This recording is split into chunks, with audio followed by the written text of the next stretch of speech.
भुजबळ, समता पक्ष, महाराष्ट्र सदन घोटाळा आणि जेल। याच काळात छगन भुजबळ ओबीसींचा चेहरा म्हणून समोर येत होते।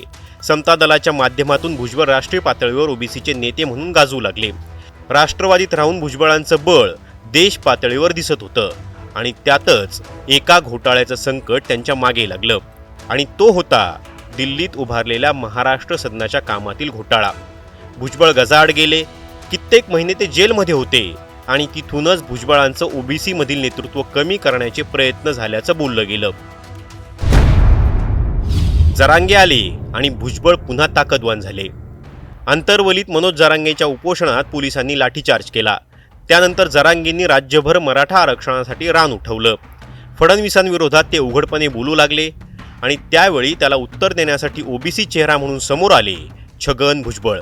दररोज जरांगे विरुद्ध छगन भुजबळ असा सामना टीव्हीवर रंगत होता आणि त्यामुळे भुजबळांना पुन्हा एकदा ओबीसींचा मजबूत पाठिंबा मिळाला। भुजबळांनी राज्यभर दौरा केला।